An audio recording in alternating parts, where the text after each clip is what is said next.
አምላክ እርሱ ብቻ ነው። ስሙ ብሩክ ይሁን፣ ከፍ ከፍ ይበል። እንግዲህ የምንነሳበትን ክፍል አነብላችሁና አጭር ጸሎት አድርገን ወደ ዛሬ ምሽት ትምህርታችን እንገባለን። አንደኛ ዮሐንስ ምዕራፍ 2 ከቁጥር 24 እስከ 25 ያሉትን ሁለት ቁጥሮች ነው ዛሬ የምንመለከተው። እነሱ ክፍሎች አነብላችኋለሁ። እንደዚህ ይላል: እናንተስ ከመጀመሪያ የሰማችሁት በእናንተ ጸንቶ ይኑር። ከመጀመሪያ የሰማችሁት በእናንተ ጸንቶ ቢኖር እናንተ ደግሞ በወልድና በአብ ትኖራላችሁ። እርሱም የሰጠን ተስፋ ይህ የዘላለም ሕይወት ነው። ሐዋርያው ዮሐንስ በተደጋጋሚ ይህን መልእክት ስናነሳ እንደነበረው አደጋ ያንዣበበበትን ጉባኤ ወደ ስህተት ሊያመራ በጣም የተለያየ ተግዳሮት የነበረበትን ጉባኤ እያስጠነቀቀና እያስተማረ ነው ይህን መልእክት የጻፈው እና ሁለት ዋና የሚወጣጡበትን መንትኖች ምህዋሮች ይነግራቸዋል። ወይም ሁለት የሚቆሙበትን ምሰሶዎች እዚህ ቦታ ላይ ይናገራል። ወደ ስህተት እንዳይወርቁ፣ በአመፀኞቹ ስህተት ተስበው እንዳይወርቁና ከእውነት እንዳያፈነግጡ የሚያደርጓቸው ሁለት መጠበቂያ ነገሮች አሏቸው። እንደምታውቁት በመርከብ ላይ የሚሄድ ሰው ወይ ደግሞ መርከቧ እንዳትናወጥ የሚያደርግ መልሕቅ የሚባል ነገር አለ፣ የሚጠብቃት። ልክ እንደዚሁ ክርስትናን የሚጠብቅ ነገር ምንድን ነው? በክርስትና ጸንተን እንድንቀጥል የሚያደርገን ነገር ምንድን ነው? ምንድነው ዋስትናችን? እስከ መጨረሻ ለመቆየታችን ዋስትናችን ምንድን ነው? እንደምታውቁት ክርስትናን ጀመር ነው እንጂ አልጨረስነውም። እንደምንጨርሰው ምን ዋስትና አለን? እስከ ጥግ እስከምን እንደምንሄድ፣ ክሩን በጥሰን እስከምን እንደምንገባ ዋስትናችን፣ መተማመኛችን ምንድን ነው? መሃል ላይ የሆነ ጭልፊቶች ቢወስዱንስ? አታላዮች ቢያወናብዱንስ? ከጀመርነው ጉዞ ብንደናቀፍስ? እስከ ጥግ ባንሄድስ? ብናቋርጥስ ጉዞውን የሚል ብርቱ ስጋት በእያንዳንዱ አማኞች ሊኖር ይችላል። ዮሐንስ ሁለት ዋና መጠበቂያ ነገሮችን ያስቀምጣል። አንደኛው ከመጀመሪያ የሰማችሁት ወንጌል ቃሉ በእናንተ ውስጥ ቢኖር፣ እሱ ከእናንተ ውስጥ እስካልወጣ ድረስ፣ በውስጣችሁ አባይድ እስካደረገ ድረስ፣ ከእናንተ ጋር አብሮ እስከከረመ ድረስ ያ ቃል እናንተ ዋስትና አላችሁ ይላል። ሁለተኛው በሚቀጥለው ደግሞ የምናየው ከእሱ የተቀበላችሁት ቅባቱ ወይም መንፈስ ቅዱስ የሚለው ነው። እሱም በተወሰነ ደረጃ ባለፉትም ቁጥሮች አይተነዋል። እነዚህ ሁለት ዋስትናዎች አሏችሁ። እነዚህ ሁለት መጠበቂያዎች አሏችሁ። የሚጠብቋችሁ እነዚህ ሁለት ነገሮች ናቸው። የሰማችሁት ቃል፣ ከመጀመሪያ ጀምሮ የሰማችሁት ቃልና በውስጣችሁ የተቀበላችሁት ያ ቅባት ወይም መንፈስ ቅዱስ ዋስትናችሁ ነው። ስለዚህ ወገኖቼ እስከ ጥግ ሄድ ይሆን? ክሩን በጥሼ ገባ ይሆን? እጣ ፈንታዬ መጨረሻ ላይ በቀኝ ከሚቆሙት ይሆን የሚል ስጋት ላለበት ሰው የሐዋርያው ምላሽ ይሄ ነው። ልክ ነው። ይሄ ስጋት አለ፣ ተጨባጭ ነው። ብዙ ሰዎች ሲደናቀፉ አይተናል። ጀምረው ወደ ኋላ ሲመለሱ አይተናል። የጀመረው ሁሉ አይሸለምም። ያልጨረሰ ሰው እስከ መጨረሻ የሚጸና ነው እሱ ይድናል የተባለው። ስለዚህ እስከ መጨረሻ ምንድነው የሚያቆየን ሲባል፣ አንደኛ ከመጀመሪያ የሰማነው ቃል፣ ሁለተኛ ደግሞ በውስጣችን የተቀበልነው ያ ቅባት ያ መንፈስ ነው የሚያቆየን የሚለውን ዮሐንስ ይናገራል። ዮሐንስ እየጻፈላቸው ያለው ወደ መጀመሪያ ሳምንት አካባቢ ልውሰዳችሁና በታናሹ እስያ ወይም ኤዥያ ማይነር በሚባለው ውስጥ የተበታተኑ ክርስቲያኖች ናቸው። ለነሱ ነው የሚጽፍላቸው። እነዚህ ክርስቲያኖች ዮሐንስ የሚጽፍላቸው በጣም በትንሹ ለ30 ዓመታት ያህል በክርስትና እምነት ቆይተዋል። በጣም በትንሹ ለ30 ዓመታት ያህል አማኝ ሆነው ስታተሳቸው ክርስቲያን ተብሎ በዛ አካባቢ ኖረዋል። ነገር ግን መዛ ዮሐንስ በሚጽፍበት አካባቢ ግን መናወጥ፣ ወጀብ መጥቷል። ጉባኤ ውስጥ ልዩ ትምህርት፣ እንግዳ ትምህርት፣ ኑፋቄ ተነስቶ ጉባኤው እየተናጠ ነው። ልክ መርከብን አስቡና መርከብ ማዕበል መጥቶ ነፋስ መጥቶ ወጀብ መጥቶ እንደሚያናውጠው ሁሉ ጉባኤውንም ይሄ ልዩ የሆነ ትምህርት እያናወጠው ነው። እና ዮሐንስ እንደዚህ ይላቸዋል።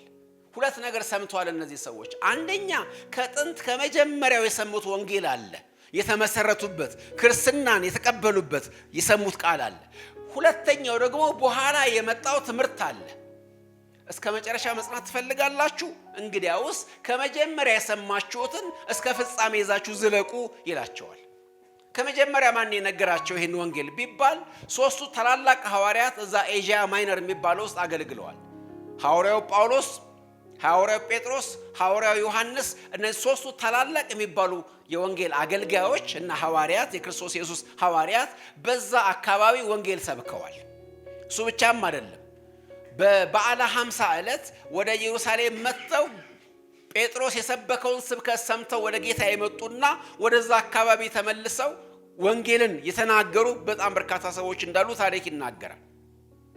ስለዚህ በበዓለ 50 ከመጡ ከራሳቸው ሰዎች እንደገና ጌታ ከላካቸው ሐዋርያት ከጳውሎስ፣ ከጴጥሮስ፣ ከዮሐንስ ንጹሑን ወንጌል ትክክለኛውን ወንጌል የሰሙ ሰዎች ናቸው እና ከመጀመሪያ የሰማችሁትን ሌላ ምንም የሚያወዛግብ ነገር የለም። ዳይራማ ውስጥ አትግቡ፣ ውዝግብ ውስጥ አትግቡ።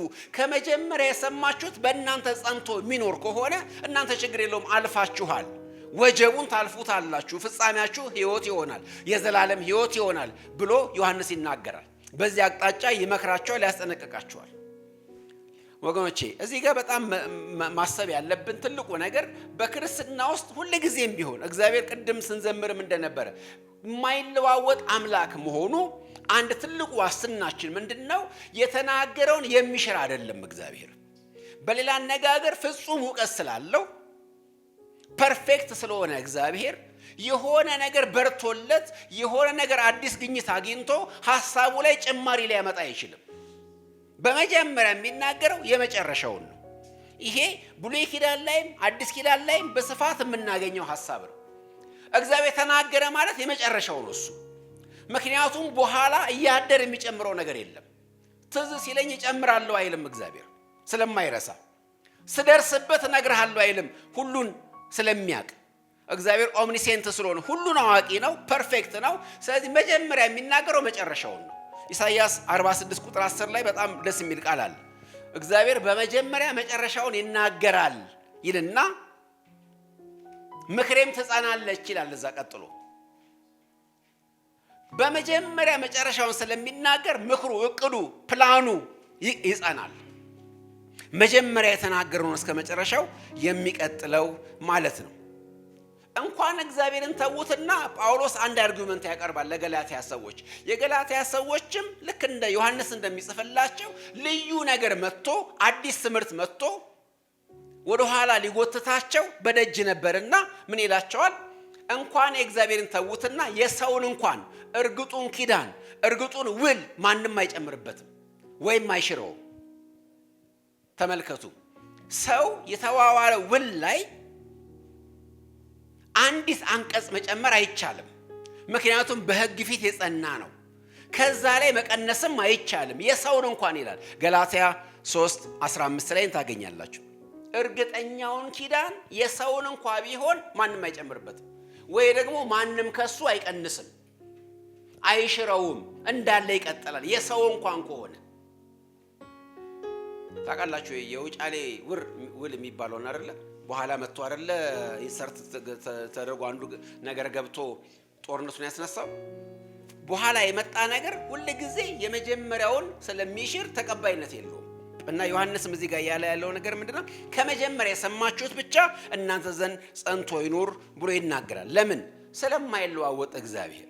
ነገር ግን ይሄንን ሁሉ ጊዜም ቢሆን እውነተኛውን ወንጌል ሰምተው ወደ ጌታ ለመጡ ሰዎች ነው ይሄ ነገር አፕላይ የሚደረገው።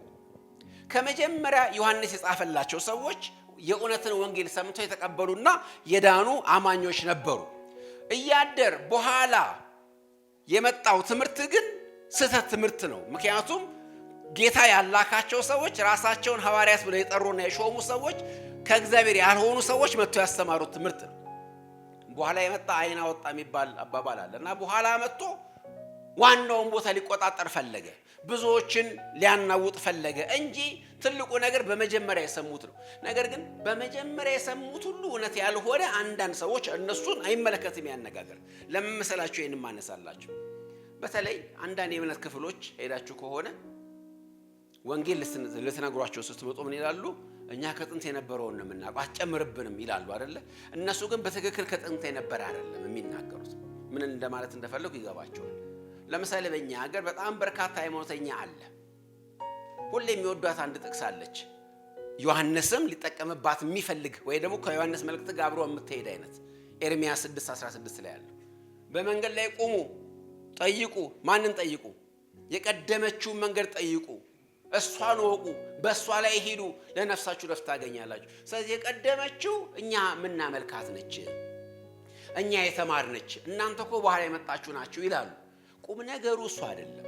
ቁም ነገሩ በመጀመሪያ የትኛው ተነገረ በጌታ የሚለውን ማስመራችን ነው እንጂ ከዛ በኋላ ይኸውላችሁ ልንገራችሁ፣ ሰዎች በራሳቸው ፍልስፍና በራሳቸው ሃይማኖታዊ ወግና ስርዓት መሰረት ያደረጉት ነገር እውነተኛ አይደለም።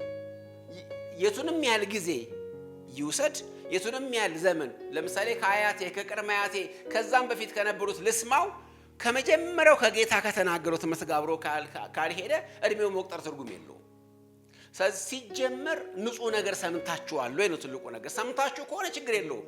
የሰማችሁት ወንጌል እውነት ከሆነ በኋላ ምን እንደሆነ እሱን እንመጣበታለን። የሰሙት ወንጌል ምን እንደነበረ ከመጀመሪያ በእናንተ ዘንድ የሰማችሁት የሚለው ምንድነው የሰሙት የሚለው እንመጣበታለን። ነገር ግን ማንም ሰው የመሰረተው በምድር ላይ ያለ ተቋም ሁሉ ይሄን ቃል መጥቀስ አይችልም ማለት ነው። እና ብዙዎች ይላሉ አንዳንድ ጊዜ ኦርቶዶክስ ካቶሊክ የሚባሉት የጥንት ምንሶች ተዋቸውና በወንጌል አማኞች ዘንድ እንኳን ራሱ መሰረታችን አንዳንድ ቦታ ላይ መሰረቱ ራሱ ልክ ነው ወይ የሚለውን ነገር እንጠይቃለን። በኋላ ሲበላሽ ስትመለከቱ የመሰረት ችግር ያለባቸው አንዳንድ ነገሮች አሉ። መመለስ አይደለም የነሱ ነገር፣ ምክንያቱም መሰረታቸውም ራሱ ልክ አይደለም። ሰውን አምነው ወደ ሰው የመጡ ሰዎች የቱንም ያህል ጊዜ በእግዚአብሔር ቤት ቢቆዩ መሰረት የላቸው፣ ምክንያቱም እውነተኛውን ወንጌል ሰምተው ስላልሆነ የመጡት። ዮሐንስ የሚጽፍላቸው ግን እንደዚህ አይነት ችግር የለባቸው፣ ምክንያቱም ያስተማራቸው ማንድነው ስለሚታወቅ። እንደውም እዚህ ጋር ጢሞቴዎስ ላይ ጳውሎስ የሚናገረውን ብንመለከት ተመሳሳይ ነገር ስለሚናገር ጳውሎስ እስኪ ሁለተኛ ጢሞቴዎስ 3 ላይ እንሄድና 14 እና ከ14 ጀምሮ እንመልከተው። ሁለተኛ ጢሞቴዎስ ምዕራፍ 3 ከ14 ጀምሮ እንደዚህ ይላል፣ አንተ ግን በተረዳህበትና በተማርክበት ነገር ጸንተ ኑር፣ ከማን እንደተማርከው ታውቃለህና። ትልቋ ነገር ይቺ ነች፣ ከማን እንደተማርከው ታውቃለህና። ማን ያስተማረ? መጀመሪያ የሆነ ገሌ ከሆነ ትርጉም የለውም። ነገርን ከጌታ ከሆነ ከቅዱስ ቃሉ ከሆነ ይቀጥላል ጳውሎስ እዚህ ቦታ ላይ ከሕፃንነት ጀምረ ክርስቶስ ኢየሱስን በማመን መዳን የሚገኝበትን ጥበብ ሊሰጡ የሚችሉትን ቅዱሳት መጽሐፍ ታውቃለህና የእግዚአብሔር ሰው ፍጹምና ለበጎ ሥራ ሁሉ የተዘጋጀ ይሆን ዘንድ የእግዚአብሔር መንፈስ ያለበት መጽሐፍ ሁሉ ለትምህርትና ለተግሳጽ ልብንም ለማቅናት በጽድቅም ላለው ምክር ይጠቅማል። በኢንስፓይሬሽን የተጻፉት ቅዱሳት መጽሐፍት ነውና የሰማኸው አንተ የተመሰረትክበት መሰረት እሱ ነውና አንተ በዛ ጸንተ ኑር፣ በተረዳህበትና በገባህ ጸንተ ኑር። ለምንድን ነው? የተረዳኸውን ስለማቀው የገባህን ስለማቀው ከጥንት የነበረው ኦሪጂናል የሆነውን እውነተኛውን የእግዚአብሔር ቃል ስለሆነ የሰማኸው በእግዚአብሔር መንፈስ የተጻፈውን ለተግሳጽ ለምክር ልብን ለማቅናት የሚጠቅመውን ቃል ስለሆነ አንተ ወይ ደግሞ ስክሪፕቸር ስለሆነ የተመሰረትክበት በመጽሐፍ ቅዱስ መሰረት ስላለ አንተ ጸንተ ኑር ይለዋል ጴጥሮስ። ማን ነው? ዮሐንስም የሚናገረው ከመጀመሪያ ሰማችሁት እያለ የሚናገረው ይሄንኑ ንጹህ ወንጌል ነው ሰምታችኋል እያለ የሚናገረው። ከንጹህ ወንጌል ሰምታችሁ ከሆነ የሰማችሁት ኢንስፓየር በሆነው በእግዚአብሔር ቃል ከሆነ በሰው ፍልስፍናና ትምህርት ካልሆነ እንግዲያውስ እናንተ ጸንታችሁ ልትኖሩ ትችላላችሁ ማለት ነው። ምክንያቱም ሰው በብልሃት የተፈጠረ ተረት ተረት ያወራል፣ ራሱ ፈጥሮ ይናገራል። የተፈጠረውን ልቦለዱን በኋላ የመጣውን ካልሆነ የሰማችሁት መሰረታችሁ ቅዱሱ ቃል ከሆነ ኢንስፓየርድ የሆነው የእግዚአብሔር ቃል ከሆነ በመጽሐፍ ቅዱስ ካኖናይዝ የተደረገው ስልጣን ያለውን ቃል ከሆነ የሰማችሁት የመጀመሪያው መሰረታችሁ ንጹህ ከሆነ እሱን ብቻ አጣሩ እንጂ እሱን እስከያዛችሁ ድረስ አትወድቁም። እሱን እስከያዛችሁ ድረስ ተሻገራላችሁ። ዋናው እሱ ነው ብሎ ያስቀምጣል። ወገኖቼ በወንጌል የሰሙት መጀመሪያ ምንድን ነበር? እናንተ ይላል ዮሐንስ ሲናገር ከመጀመሪያ የሰማችሁት በእናንተ ጸንቶ ይኖር። ከመጀመሪያ የሰሙት ምንድን ነበር ወደሚለው መሄድ ይኖርብናል ማለት ነው። በመጀመሪያ ምንድን ነው የሰሙት? ስለ ወንጌል ነው ሪፈር የሚያደርገው። ወንጌል ምንድን ነው? ወንጌል ሲሰበክ ምን ተብሎ የተሰበከው? በስመ ወንጌል በጣም ብዙ ነገር ተሰብኮ ሊሆን ይችላል። ነገር ግን ወንጌል ስለራሱ የሚናገረው ነገር አለው። ወንጌል ማለት ይሄ ነው ተብሎ የሚናገረው ነገር አለ መጽሐፍ ቅዱስ። ለምሳሌ እንሂድ። ሮሜ ምዕራፍ 1 ቁጥር 4 ላይ ሲናገር በስጋ ከዳዊት ወገን የሆነ እንደ ቅድስና መንፈስ ግን ከሙታን መነሳት የተነሳ በኃይል የእግዚአብሔር ልጅ ስለሆነው ስለማን ነው? ስለ ልጁ ስለ ኢየሱስ ክርስቶስ ነው። ወንጌል እሱ ነው ይላል። ስለዚህ ወንጌል ውስጥ ምን አለ ማለት ነው? ከዳዊት ዘር የሆነው የሚል መሰረት አለው ማለት ከጥንት ጀምሮ። ድንገት ወፍ ሰራሽ አይደለም። ወንጌል መሰረት አለው። በስጋ ከዳዊት ዘር ከሆነው ስለ ትንቢት የተነገረለት የብሉይ ኪዳን መጽሐፍት ሁሉ ስለሱ የሚያወራለት። ልብ በሉ ጢሞቴዎስን ጳውሎስ ከሕፃንነት ጀምረ ክርስቶስ ኢየሱስን በማመን እና በማወቅ ምትድንበትን ጥበብ የሚሰጡ መጽሐፍት ታውቃለህ። አዲስ ኪዳን መጽሐፍትን አይደለም የሚናገረው። ምክንያቱም ከጢሞቴዎስ የሕፃንነት ዘመን ጀምሮ አዲስ ኪዳን ነበር፣ አልተጻፈም ገና። ኢቭን ይሄን መልእክት እንኳን ሲጽፍ ገና አዲስ ኪዳን ተጽፎ አላለቀም። ጢሞቴዎስ ከልጅነቱ ጀምሮ በአያቱ በሎይድ በእናቱ በኢዮንቄ የነበረውን እምነት ይዞ ያደገው በብሉይ ኪዳን መጽሐፍት ላይ ነው። ነገር ግን እነዚህ ቅዱሳት መጽሐፍቶች ከጥንት ጀምረው ስለሚመጣው መሲህ ተናግረዋል። ለዚህ ነው ጳውሎስ ሮሜ ምዕራፍ 1 ላይ በስጋ ከዳዊት ወገን ከሆነ ብሎ ታሪኩን ወደ ኋላ ይወስደዋል። ማቴዎስ ወንጌል ላይ ብትሄዱ ምዕራፍ 1 ላይ የዳዊት ልጅ የእግዚአብሔር ልጅ የክርስቶስ ኢየሱስ መጽሐፍ ብሎ ትውልድ ይልና ይዘረዝራል። ስለዚህ እሱ መሰረት አንደኛ መሰረት አለው። አንድ ሁለተኛ ከሙታን በመነሳት ምክንያት ደግሞ የእግዚአብሔር ልጅ ሆኖ በኃይል የተገለጠ። ስለዚህ ሙሉ መረዳቱ ሙሉ ፓኬጁ ስለ ክርስቶስ ያለው ነው ወንጌል ማለት ነው። ክርስቶስ ማን ነው የሚለው ትምህርት ሰፊ ነው አዲስ ኪዳን ውስጥ። ነገር ግን መሰረቱን የሚያደርገው ብሉይ ኪዳን ላይ ነው። ከብሉይ ኪዳን ጀምሮ የተናገሩ ትንቢቶችን ሁሉ ይዞ መጥቶ ከዛ ደግሞ በስጋ መከራ ተቀብሎ ሞትን ድል አድርጎ ከተነሳ በኋላ ያለውን ሁሉ የምስራች ወንጌል ብሎ ይናገረዋል። እሱን ከሆነ የሰማችሁት እንግዲያውስ በሱ ነው። እሱ ከሆነ መሰረታችሁ በእሱን አጽኑ ይላል። እንደገና ሌላ ቃል ልስጣችሁ። አንደኛ ቆሮንቶስ ምዕራፍ 15 ላይ ለቆሮንቶስ ሰዎች ተጨማሪ ነገር ይናገራል ጳውሎስ። አንደኛ ቆሮንቶስ ምዕራፍ 15 ከ1 እስከ 4 ያለውን ላንብበው። አንደኛ ቆሮንቶስ 15 ከ1 እስከ 4 እንደዚህ ይላል። ወንድሞች ሆይ የሰበኩላችሁን ደግሞም የተቀበላችሁትን በእርሱም ደግሞ የቆማችሁበትን በእርሱም ደግሞ የምትድኑበትን ወንጌል አሳስባችኋለሁ። በከንቱ ካላመናችሁ በቀር ብታስቡት በምን ቃል እንደሰበኩላችሁ አሳስባችኋለሁ። እኔ ደግሞ የተቀበልኩትን ከሁሉ በፊት አሳልፌ ሰጠኋችሁ፣ እንዲህ ብዬ መጽሐፍ እንደሚል ክርስቶስ ለኃጢአታችን ሞተ ተቀበረም፣ መጽሐፍም እንደሚል በሦስተኛው ቀን ተነሳ። ይሄን ከሆነ የሰማችሁት ይሄ ጸንቶ ይኖር። ምክንያቱም ሐሰተኞቹ ባለፈው ስናነሳቸው ነበር። የክርስቶስ ኢየሱስን በሥጋ መምጣት የሚክዱ ናቸው። የክርስቶስ ኢየሱስን መለኮታዊነት የሚክዱ ናቸው። የክርስቶስ ኢየሱስ ቅባት ከመስቀሉ እስከ መስቀሉ አልደረሰም የሚሉ ናቸው። በሥጋም አልተነሳም የሚሉ ናቸው። ነገር ግን ወንጌል ተብሎ ሲነገር ምንድነው?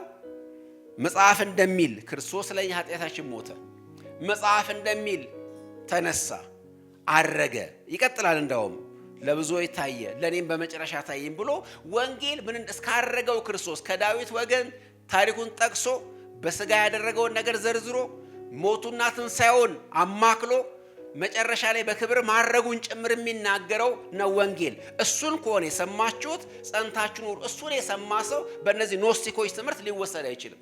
ምክንያቱም ከዚህ ጋር የሚጋጭ ጥራዝ ነጠቅ ነገር ነውና የሚናገሩት፣ ሌላ ኢየሱስ ነውና የሚሰብኩት።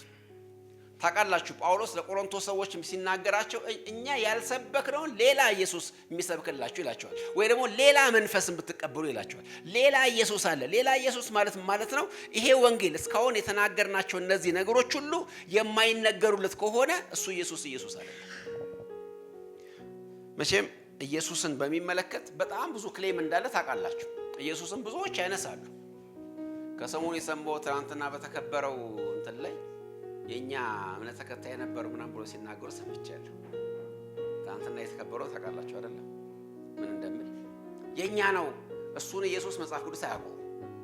መጽሐፍ ቅዱስ የሚያውቀው ኢየሱስ በሥጋ ከዳዊት ወገን የነበረውን እንደ ቅድስና መንፈስ በኃይል በነሳት የእግዚአብሔር ልጅ የሆነውን አልፋና ኦሜጋ የሆነውን ከእግዚአብሔር ጋር በመለኮት ትክክል የሆነውን ከብርሃን የተወለደ ብርሃን የሆነውን ከእውነተኛ አምላክ የሆነ አምላክ የሆነውን ዳግመኛ በክብር የሚመጣውን እሱን ኢየሱስን የተሰበከው እሱ ነው። ስለዚህ እሱ ተሰብኮ ከሆነ እሱን ያዙ፣ እስከ መጨረሻ እሱን ይዛችሁ ሂዱ። አትጨምሩበት፣ አትቀንሱበት። እሱ ላይ ምንም አትጨምሩ፣ ምክንያቱም ሙሉ ስለሆነ። አታጉድሉበት፣ ምክንያቱም እድል ፈንታችሁ ስለሚጎድል። ስለዚህ እሱም ብቻ ያዙ ብሎ ያስጠነቅቃል። ጳውሎስ ለገላትያ ሰዎችም በተመሳሳይ ነገር እንደተናገራችሁ ታውቃላችሁ። ጳውሎስ የነገራቸው ንጹህ ወንጌል ብቻ እንዲይዙ ያስጠነቅቃቸዋል። እዚህ ጋር አንድ የምንመለከተው የሐሰተኞች በጣም ትልቁ ስራቸው፣ የሐሰተኞቹ በጣም ትልቁ ተንኮላቸው የሰማነውን ማስጣል ነው። የሰማነውን ከመጀመሪያ የሰማነውን እንድንጠራጠር ማድረግ ነው። ይሄ በወንጌል ዘመን የተጀመረ አይደለም። የሰይጣን ትልቁ ስትራቴጂ ከጥንት ጀምሮ ይሄ ነው። የእግዚአብሔር ቃል በጣም አጭር በነበረበት ዘመን፣ ለምሳሌ እግዚአብሔር በኤደን ገነት ውስጥ ሁለት ሰዎች ብቻ እያሉ አዳምና ሔዋን እያሉ ሙሉ ስክሪፕቸሩ ሙሉ የእግዚአብሔር ቃል ምን የሚል ነው? በገነት ካለው ዛፍ ሁሉ ትበላለህ፣ መልካምና ክፉን ከምታሳውቀው ዛፍ አትበላም፣ ከበላ ምን ትሆናለህ? ይሄ ነው ሙሉ ስቴትመንቱ። አዳም የሚያውቀው ሙሉ የእግዚአብሔር ቃል ይሄ ነው። አዳም አንደኛ ቆሮንቶስ አያውቅም፣ ገላትያ አያውቅም፣ ምንም ነገር አያውቅም፣ ዘፍጥረት አያውቅም፣ ምንም አያውቅም። የሚያውቀው ይሄን ነው። በገነት ካለው ዛፍ ሁሉ ትበላለህ፣ መልካምና ክፉ የምታሳውቅ የእውቀት ዛፍ አለች፣ አትበላም፣ ምክንያቱም ጦስ አላት፣ ሞት ታመጣለች ይላል። ሰይጣን መጣና ገላትያ ዘፍጥረት 3:4 ላይ አትሞቱም ማለት እግዚአብሔር የተናገረውን መሰረታዊ እውነት ለመሻር ነው ሰይጣን የሚመጣው። ምክንያቱም እኛን ከመግደሉ በፊት እኛን ከማጥፋቱ በፊት መሰረታችንን ማጥፋት አለበት። የቆምንበትን መሰረት መናድ አለበት። ለዚህ ነው ጳውሎስ ምንድነው የሚላቸው የቆሮንቶስ ሰዎችን? የሰበኩላችሁን ደግሞም የተቀበላችሁትን ደግሞም ምትድኑበትን በእርሱም የቆማችሁበትን ይላል። የቆማችሁበት መሰረት የሚናድ ከሆነ እናንተ ትወርቃላችሁ። ሰው እናንተ መጣል ካስፈለገው እናንተ መገፍተር አያስፈልገውም። የቆማችሁበትን ነገር መሳብ ይበቃዋል። ሰው የቆመበት ቦታ መሬቱ ቢከዳ ሰው መጽናትና መቆም አይችልም አይደለም።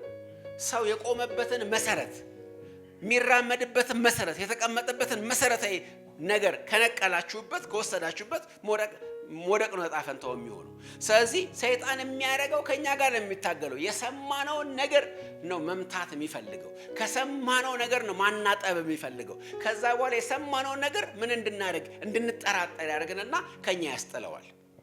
ሐሰተኛ አስተማሪዎች በየትኛውም ዘመን ይኑሩ ስልታቸው ተመሳሳይ ነው። ዓላማቸው ተመሳሳይ ነው። የሰማነውን እንዳንታመንበት፣ እንዳንመሰረትበት፣ እንድናጎለው፣ እንድንሸረሽረው ሌላ አዲስ ይመጣል ብለን እንድናስብ ማድረግ ነው ዓላማቸው። ይበቃኛል እንዳንል፣ ሰምቻለሁ፣ እውነቱን አውቄያለሁ፣ በሱ ጸናለሁ እንዳንል፣ አንደኛ እንድንጠራጠረው፣ ሁለተኛ ሌላ እንዲያምረን ሌላ ነገር አለ ብለን እንድናስብ ማድረግ ነው መሰረታዊ ዓላማቸው። ለሮሜ ሰዎችም ጳውሎስ የሚናገረው እስኪ ላንብብላችሁ። ሮሜ 16 ቁጥር 17 ላይ እንደዚህ ይላል። ሮሜ 16 ቁጥር 17 ላይ ነገር ግን ወንድሞች ሆይ እናንተ የተማራችሁትን ትምህርት የሚቃወሙትን መለያየትና ማሰናከያን የሚያደርጉትን ሰዎች እንድትመለከቱ እለምናችኋለሁ። እነዚህ ሰዎች ሐሰተኞች ናቸው። በምን ይገለጣሉ? የተማራችሁትን ትምህርት ይቃወማሉ። እናንተ የተማራችሁትን ትምህርት የሚቃወሙትን ሲቃወሙት ምን ያመጣል? መለያየት፣ ከዛስ መሰናከል፣ መውደቅ ያስከትላል።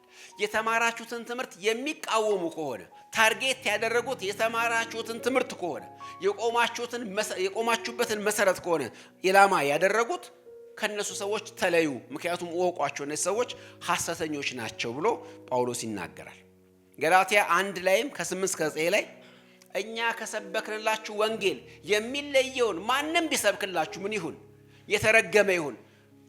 እኛ እንኳን ተመልሰን መተን በፊት የተናገርነው ነገር የሚሽር ነገር ብንናገር እኛ ብንሆን ሌላው ቀርቶ የሰማይ መልአክ እንኳን ቢሆን ምን ይሁን? የተረገመ ይሁን። ይሄ በጣም ጽኑ የእግዚአብሔር ቃል ነው። ምክንያቱም የሰማችሁበት መሰረታችሁ ነውና መሰረትን የሚያናጋ ማንም ቢመጣ እንዳትቀበሉት ይላል የእግዚአብሔር ቃል። ዋናው ነገር እሱ ስለሆነ የሰማችሁትን ነገር ጽኑበት። የሰማችሁትን እንድትጠራጥሩ የሚያደርግ የሰማችሁት የጎደለ እንደሆነ የሚነግሯችሁ ገና ያልደረስክበት አለ የሚሏችሁ ከሆነ ተጠንቀቁ ከነዛ ሰዎች።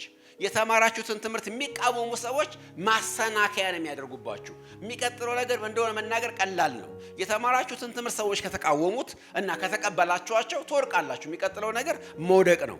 ስለዚህ ነው መጽሐፍ ቅዱስ በየስፍራው ስለዚህ ነገር ጽኑ የሆነ ማስጠንቀቂያ የሚሰጠው። እስቲ ቆሮንቶስ ላይ የምንሄድ ጳውሎስ ዮሐንስ ከመጽሐፉ አስቀድሞ ልብ በሉ፣ ዮሐንስ የሚጽፈው በእስያ ማይነር ላሉ አማኞች ነው። በአብዛኛው ኤፌሶን ከተማና በዛ ዙሪያ ላሉ አማኞች ነው ዮሐንስ እየጻፈ ያለው። አስቀድሞ እኮ በዛ ቦታ ላይ ጳውሎስ ጢሞቴዎስን አስቀምጦ ነበር። ለምን እንዳስቀመጠው ልንገራችሁ፣ ላንብብላችሁ። አንደኛ ጢሞቴዎስ ምዕራፍ 1 ላይ እንሂድና ከቁጥር 3 እስከ 4 እናንብብ።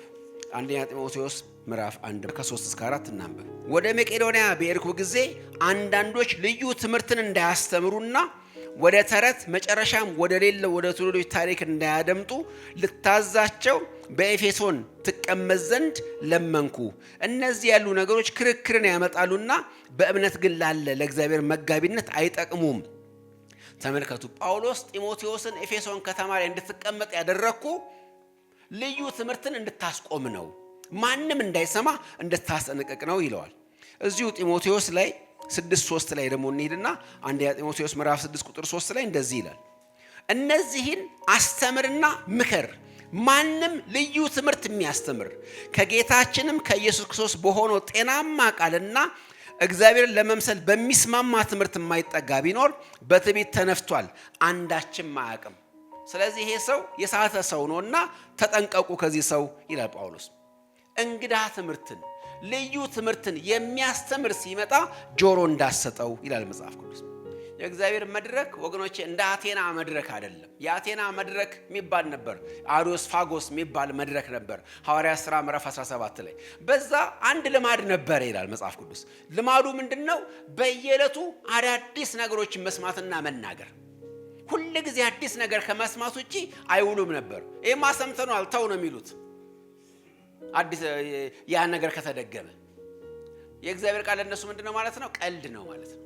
ቀልድ ነው የማይደገመው አይደል? አንድ ሰው አንድ ጆክ ዳጋጎ ቢነግረን እንሰማዋለን። የሰማነውን ቀልድ አንሰማም አለ መልሰን። የእግዚአብሔር ቃል ግን እንደዛ አይደለም። ልዩ ትምህርት መስማት ይወዳሉ። ዝንባሌያቸው እንደዛ ነው። ጳውሎስም እዚህ ጢሞቴዎስ ላይ ያስቀምጣል። ጆሮአቸውን የሚያሳክክ በልበል የሚል ደስ የሚላቸውን ነገር ለመስማት አስተማሪ ያከማቻሉ። የእውነትን ቃል ለመስማት ጆሮቻቸውን ይመልሳሉ ብሎ ያስቀምጣል። ወገኖቼ መዳኛችን ሌላ አይደለም። የሰማነውን የመጀመሪያ ሪስቶር አድርጎ እሱ ማስቀመጥ።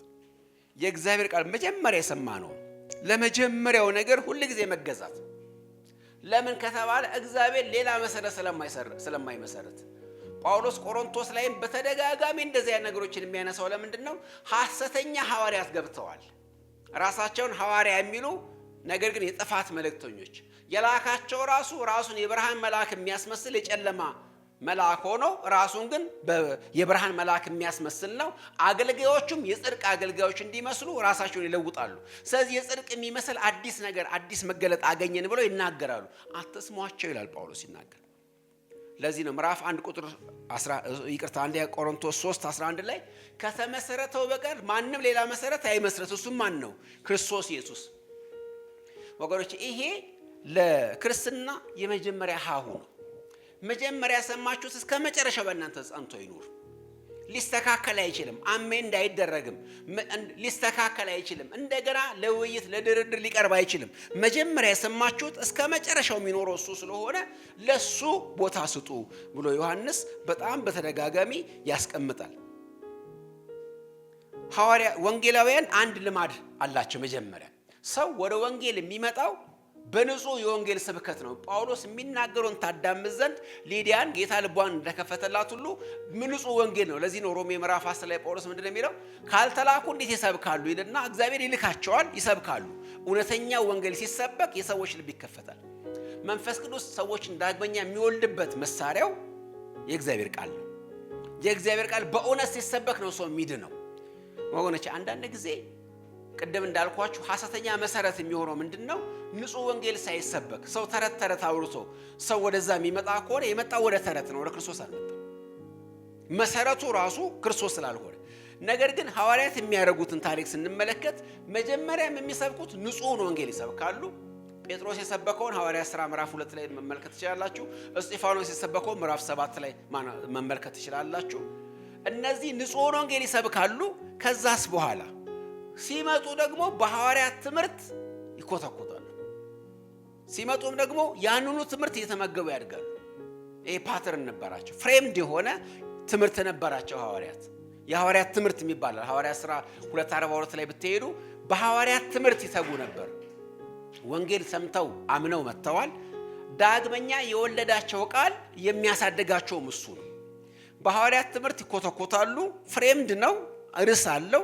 እንደውም የዕብራውያን ጸሐፊ ሲናገር መሰረትን ደግመን አንመስረት ይልና ወደ ፊተኛው እንድንሄድ አናፍርሰው መሰረቱን ደግመን ግን ሌላ አንመስረት። ለምን? እሱ ላይ ሌላ መጣል ስለማይቻል። ምዕራፍ 6 ላይ ዕብራውያን ምንድን ነው የሚለው? መሰረትን ደግመን አንጣል። ምክንያቱም መሰረት አንዴ ነው የሚጣለው። ከዛ በኋላ እዛ ላይ ግን መገንባት ያስፈልጋል። ምን እንደሆኑ ትምህርቶች ያስቀምጣል። እዛ ቦታ ላይ የሆነ ስርዓት ባለው መንገድ የተደረደሩ ትምህርቶች አሉ እና እሱን ሁል ጊዜ በእናንተ ዘንድ ይኖር ይላል። እኛ የተመሰረት ነው በሐዋርያትና በነቢያት መሰረት ላይ ነው። ሐዋርያትና የነቢያት መሰረት ማለት ሐዋርያትና ነቢያት ያስተማሩት ትምህርት ማለት ነው። ኤፌሶን 2:20 ላይ በሐዋርያትና በነቢያት መሰረት ላይ ታንጻችኋል ይላል። የማዕዘኑም ራስ ድንጋይ ክርስቶስ ኢየሱስ ነው። ጤናማ ቤት ውስጥ አለን ማለት ነው። ትምህርታችን የሐዋርያት ከሆነ እነ ጴጥሮስ ያስተማሩትን ከሆነ የሰማ ነው በእነሱ ትምህርት ላይ የተመሰረትን ከሆነ የማዕዘኑ ራስ ክርስቶስ ኢየሱስ ነው። ስለዚህ ቤቱ የሚጸና ነው፣ ለዘላለም የሚቀጥል ነው። በሚቀጥለው ቁጥር ላይ እናየዋለን። ስለዚህ ምን ያሳስቡናል መሰላችሁ? አዲስ ኪዳን ላይ የጻፉ ጸሐፊዎች ሁሉ ጊዜ ምክራቸው አንድ ፕሬስክሪፕሽን ነው የሚነግሩን። ከመጀመሪያ የሰማችሁትን ጸንታችሁ ያዙ ነው የሚሉን። ከመጀመሪያ የሰማችሁትን እሱን ተተከሉበት ይሉናል። 3 ቦታዎች ላንብብላችሁ። ለምሳሌ ዕብራውያን ምዕራፍ 2 ቁጥር 3 ላይ የዕብራውያን ጸሐፊ ምዕራፍ 2 ቁጥር 3 ላይ እንደዚህ ይላል። ስለዚህ ከአንድ ጀምሮ ባነበው፣ ስለዚህ ከሰማነው ነገር ምናልባት እንዳንወሰድ ለእርሱ አብልጠን ልንጠነቀቅ ያስፈልገናል። በመላእክት የተነገረው ቃል ጽኑ ከሆነ መተላለፍና አለመታዘዝም ሁሉ የጽድቅን ብድራት ከተቀበለ እኛስ እንዲህ ያለውን ታላቅ መዳን ቸል ብንል እንዴት እናመልጣለን?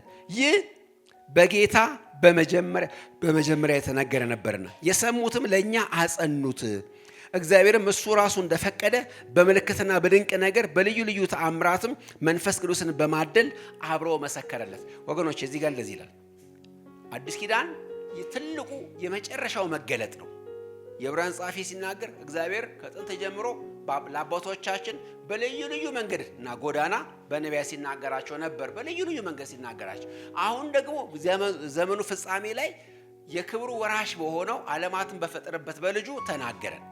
ስለዚህ የመጨረሻው እግዚአብሔር የተናገረበት መናገሪያው ማን ነው? ክርስቶስ ኢየሱስ ነው። ስለዚህ እሱን ከሰማነው እንዳንወሰድ እንጠንቀቅ። እንዳንወሰድ ማለት ከሰማነው ወደ ቀኝም ወደ ግራም እንዳንል፣ የሰማነውን እንዳንረሳው፣ የሰማነውን እንዳንተው፣ እንዳንጨምርበት፣ እንዳንቀንስበት እንጠንቀቅ። ለምን?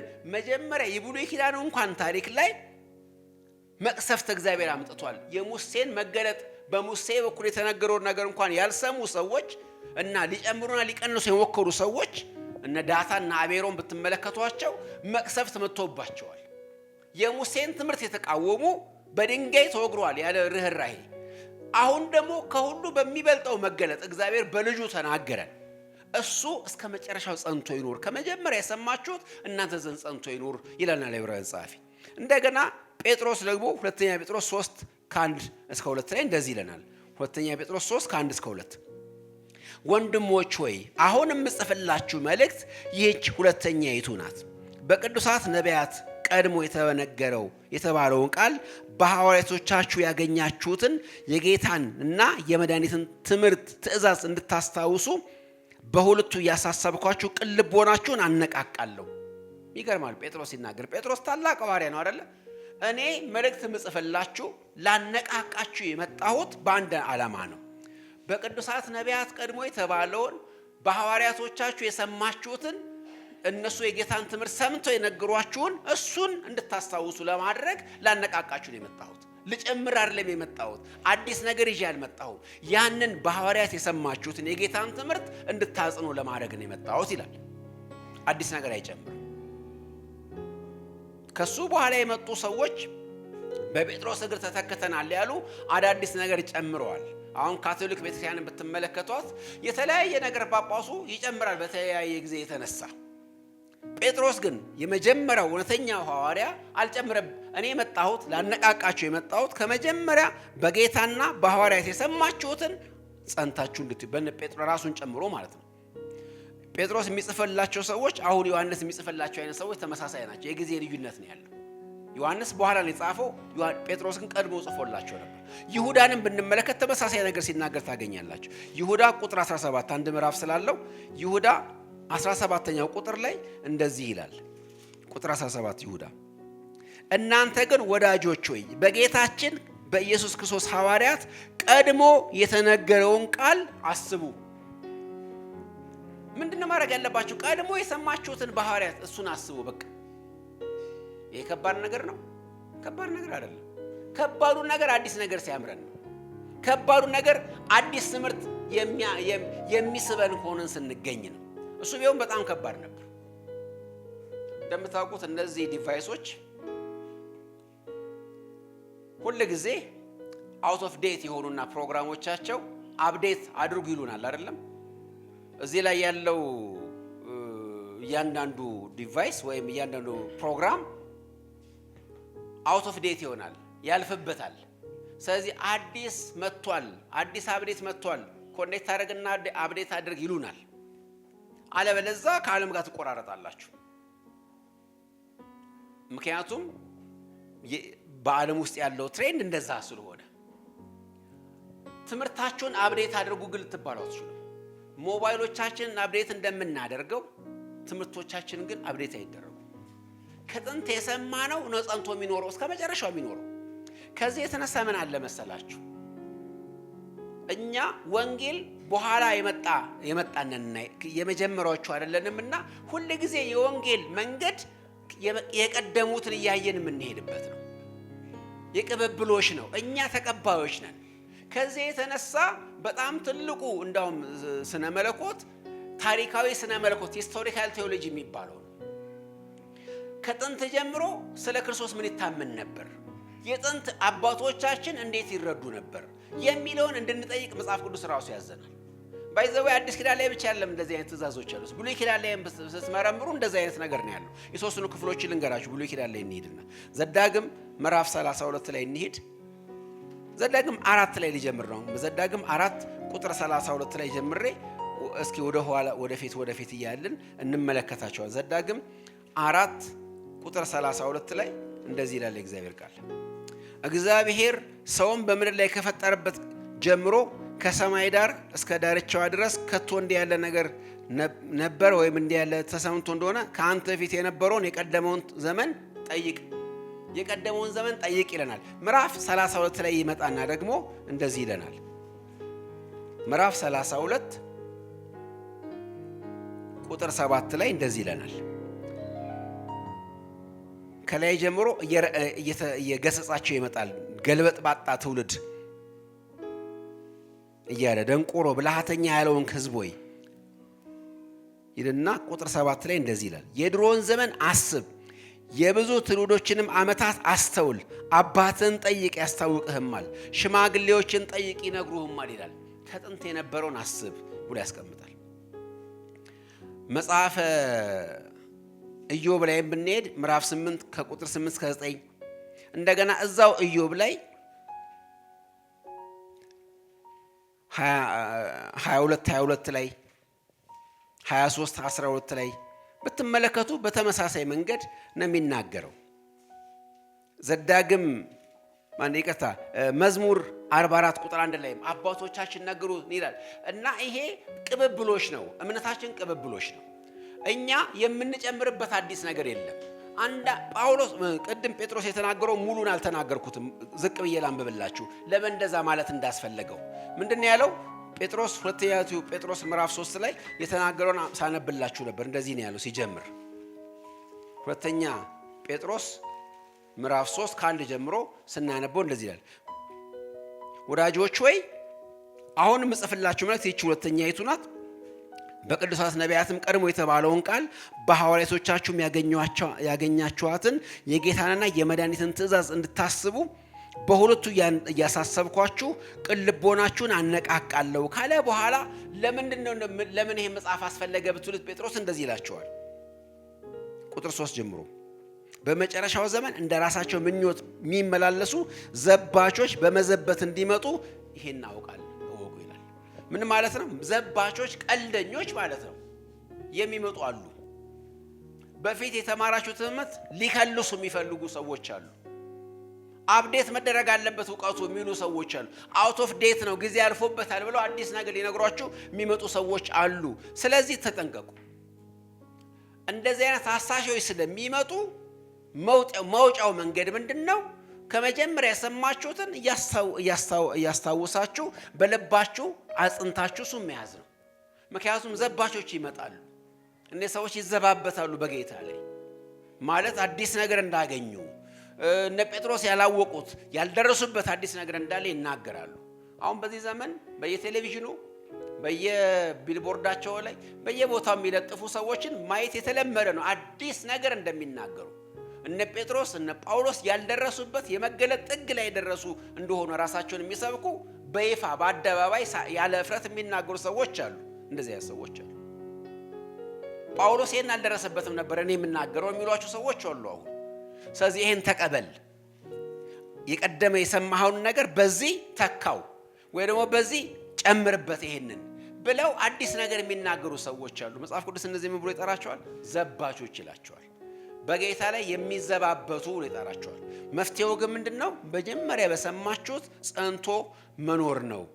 ወገኖች እግዚአብሔር ሐሳቡን ስለማይለውጥ መበላት ካልፈለጋችሁ መጀመሪያ የሰማችሁት ላይ ስቲክ አድርጉ።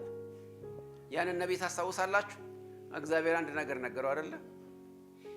በአንድ መንገድ ተመለሰ በሄድክበት እንዳትመጣ፣ ምግብ ቢያቀርቡል እንዳትበላ፣ መልእክቱን ብቻ ተናግረ መምጣት ነው።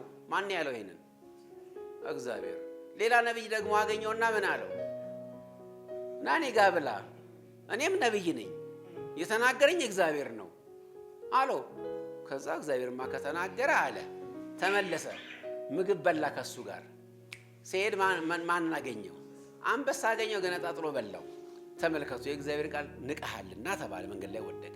ይኸውላችሁ ነብይ ይሁን ጳውሎስ እንደውም ሲናገር የሰማይ መላእክትም ይሁን እኛም ራሳችን እንኳን ተመለሰን እንምጣ፣ በፊት የተናገርነውን ለውጠን አዲስ ነገር ብንናገር ምን እንሆን? አናቴማ የተረገመ ይሁን ያሰው ብሎ ያስቀምጣል። ልዩ ነገር በፍጹም እግዚአብሔር ሊናገር አይችልም። ፐርፌክት ስለሆነ በመጀመሪያው መጨረሻውን ስለሚናገር አዲስ ነገር ከእግዚአብሔር አናገኝም። አዲስ መገለጥ ሊመጣ በፍጹም አይችልም። አዲስ እውነት የለም። እንደውም አንድ አባት እንዲህ ብሎ ይናገሩ ነበር፣ በዚህ ዘመን አዲስ እውነት ቀርቶ አዲስ ውሸት እንኳን የለም። ውሸቶች ሁሉ በፊት ያሉ ውሸቶች ናቸው። አዲስ እውነት ሊነግራችሁ ቀርቶ አዲስ ውሸት እንኳን ሊነግራችሁ የሚችል ሰው የለም በዚህ ዘመን። ለምሳሌ ጆቫ የሚባሉ ሰዎች አሉ አይደል? መቼ ነው የተነሱት? 19ኛው ክፍለ ዘመን ላይ። ድሮ አሪዮስ ቀድማቸዋል። የአሪዮስን ነው ያመጡት። ኦሪጂናስ የሚባልና ሰባሊዮስ የሚባል ጥንት ነበር። እያንዳንዱ ኑፋቄ ጥንት ነበር። ይሄ ዘመን አመጣሹ መገለጥ ነው ምናምን ነው የሚባለው ራሱ ጥንት የነበረ ስህተት ነው፣ የተወገዘ በአባቶች ዘመን ማለት አፖስቶሊክ ፋዘርስ በሚባሉት ገና ኖስቲሲዝም በመጀመሪያው ክፍለ ዘመን ማለቂያ አካባቢ የነበሩ ትምህርቶች ነበሩ። ብዙዎቹ ዛሬ እንደ አዲስ የሚናገሩ ትምህርቶች ብዙዎቹ። ስለዚህ እውነተኛ አዲስ እውነት ብቻ አይደለም፣ አዲስ ሐሰት እንኳን መፈብረክ አይቻልም። ሁሉም ነገር አልቋል። ስለዚህ የሰማችሁትን ጸንታችሁ ኑሩ። ከዛስ ምን ይሆናል ይላል? በአብና በወልድ ትኖራላችሁ። ከመጀመሪያ የሰማችሁት እናንተ ጸንቶ ከኖረ እናንተ በአብና በወልድ ትኖራላችሁ። በአብና በወልድ የመኖር ዋስትናው ሌላ ምንም አይደለም፣ ቃሉ ነው። ምክንያቱም ጌታ ምን ብሏል? ዮሐንስ 14 ቁጥር 23 ላይ ለዓለም ሳይሆን ለእኛ ራስን የምትገልጠው እንዴት ነው አለው አይደለ? ያስቆሮቱ ያልሆነው ይሁዳ ጌታ ሲመለስ እንደዚህ አለ፣ የሚወደኝ ቃሌን ይጠብቃል፣ በቃሌ ይኖራል፣ ቃሌን ይሰውራል በልቡ እንደከበረ ነገር። እኔም አባቴም እንመጣለን በሱ መኖሪያ እናደርጋለን አለ። ስለዚህ ጌታ በእናንተ ውስጥ እንዲኖር ከፈለጋችሁ ሌላ ፍላጎትም የለንም ከዚህ በላይ። ለነገሩ ትልቁ ፍላጎታችን ይሄ ነው፣ አብና ወልድ እንዲኖሩብን። እንግዲያውስ ከጥንት የሰማችሁት እውነት በእናንተ ጸንቶ ይኖር። እሱ ከሆነ አብና ወልድ በእናንተ ይኖራሉ ብሎ መጽሐፍ ቅዱስ ያስቀምጣል። መጀመሪያ የሰማነውን እንሸሸገው፣ በልባችን እንያዘው ማለት የከበረ ነገር አድርገን ደብቀን እንያዘው፣ እንደ ትልቅ እንቁ እንያዘው ከሆነ ወገኖቼ አብና ወልድ በእኛ ይኖራሉ ማለት ነው። የእግዚአብሔር ቃል እንደ ቅርስ እንደ ርስት ነው የእግዚአብሔር ቃል። እዛው ዘዳግም ቅድም ያልኳችሁ ዘዳግም ላይ አንድ ቃል በወስድ ደስ ይለኛል። ዘዳግም 33 ላይ እንሂድና ቁጥር 4 ላይ ባነብ ደስ ይለኛል። ሙሴ ለያዕቆብ ጉባኤ ርስት የሆነውን ሕግ አዘዘን ይላል። ሙሴ ለያዕቆብ ጉባኤ ርስት የሆነውን ቃሉን አዘዘን። ስለዚህ የታዘዘው ልክ እንደ ርስት ነው፣ እንደምንጠብቀው ነው፣ ዋና ነገራችን እንደሆነ ልናስብ ያስፈልጋል። እና እነዚህ ሐሰተኛ ትምህርቶች የሚያስተምሩትን ምን ብሏቸዋል ዮሐንስ? ወልድ የላቸውም፣ አብ የላቸውም፣ መንፈስ ቅዱስ የላቸውም ብሏቸዋል። ሐሰተኛ ትምህርት የሚያስተምር ሰውዬ በመንፈስ ቅዱስ ተገለጠልኝ ይላል እንጂ መንፈስ ቅዱስ የለበትም። ይሁዳ መንፈስ የሌላቸው ከስራቸው የተነቀሉ ውሃ የሌላቸው ደመናዎች ይላቸዋል። መንፈስ የላቸውም። በመንፈስ ቅዱስ እናገራለሁ ይላሉ፣ ግን መንፈስ የላቸውም። መንፈስ ቅዱስ የላቸውም፣ አብ የላቸውም፣ ወልድ የላቸውም። ሐሰትን ስናምን እንወጣለን። ይህን ትምህርት የማያመጣ ከሆነ አብም ወልድም እሱ ዘንድ የለም ይላል ዮሐንስ። ግልጽ ነው በዚህ ነገር ላይ መልእክቱ ላይ አንደኛ ዮሐንስ፣ ሁለተኛ ዮሐንስ፣ ሶስተኛ ዮሐንስ ላይ በግልጽ የሚናገረው አብና ወልድ ያሉት ይህን ትምህርት የያዘ ነው፣ ከመጀመሪያው ጀምሮ ያለውን የያዘ ነው ብሎ ያስቀምጣል ማለት ነው። ቁጥር 25 ላይ እንሂድና እንጨርስ እስኪ። እርሱም የሰጠን ተስፋ ይህ የዘላለም ሕይወት ነው ይላል። በአብና በወልድ የምትኖሩ ከሆነ እሱ የሰጠን ተስፋ አለ። የሰጠን ተስፋ የዘላለም ሕይወት ነው። ሐሰተኞቹም ተስፋ ይሰጣሉ እኮ። ያነጻጸረ ያለው ሐሰተኞቹ ከሚሰጡት ተስፋ ጋር ነው። ሐሰተኞቹ የሚሰጡት ተስፋ አንደኛ የውሸት ነው፣ ሁለተኛ ምድራዊ ነው። ሐሰተኞች የሚሰጡት ተስፋ ያለ ተስፋ መቼም ሰው አይኮበልልም። ታውቃላችሁ፣ እምነቱን አይተውም ያለ ተስፋ። ሰው ተስፋ አድርጎ ነው አዲስ ነገር ውስጥ የሚገባው። ነገር ግን ሐሰተኞቹ የሚነግሯችሁ ተስፋ አንደኛ ምድራዊ ነው፣ ሁለተኛ ሐሰተኛ ነው። ጥንትም የነበሩትን ነቢያት እግዚአብሔር ምንድን የሚላቸው ሐሰተኞቹን ያለ ገለባ ጭቃ ይመርጉላቸዋል። ስለዚህ የሚወድቅ ነው፣ ጸንቶ የሚቆይ አይደለም። ተስፋው እውነተኛ ተስፋ አይደለም። ጴጥሮስም ሁለተኛ ጴጥሮስ 2:19 ላይ አርነት ትወጣላችሁ እያሉ ተስፋ ይሰጧቸዋል። እነሱ እኮ ራሳቸው የጥፋት ባሪያ ናቸው ይላል። ራሳቸው ባሪያ ሆነው ተስፋ ይሰጧቸዋል። ነገር ግን አብና ወልደን ይዘን የምንቀጥል ከሆነ ግን ያለን ተስፋ ምንድን ነው? የዘላለም ሕይወት ተስፋ አለ። እሱ የሰጠን ተስፋ ይሄ የዘላለም ሕይወት ተስፋ ነው ይላል። የዘላለም ሕይወት ማለት መጀመሪያ እንደተነጋገር ነው የዘላለም ህብረት ማለት ነው። አብና ወልድ በእናንተ ይኖራሉ እስከ መቼ ብትሉ ለዘላለም። ጊዜውን ነገር ከያዛችሁ ለጊዜው ነው የምትኖሩት። ዘላለማዊውን ከያዛችሁ ግን ለዘላለም ትኖራላችሁ። አንድ ሰው ከአብ ጋር የሚኖር ከሆነ የሚኖረው ለዘላለም ነው፣ ምክንያቱም አብ ዘላለማዊ ስለሆነ። ከወልድ ጋር ከኖረ ዘላለም ነው የሚኖረው፣ ምክንያቱም ወልድ ዘላለማዊ ስለሆነ። የያዘው ግን የምድሩን ከሆነ የሚኖረው ለጊዜው ነው፣ ያ ነገር እስኪጠፋ ድረስ ብቻ ነው የሚኖረው። ስለዚህ በአብና በወልድ እዚህ ቦታ ላይ ሁለት ቃሎች ብታስምሩባቸው ደስ ይለኛል።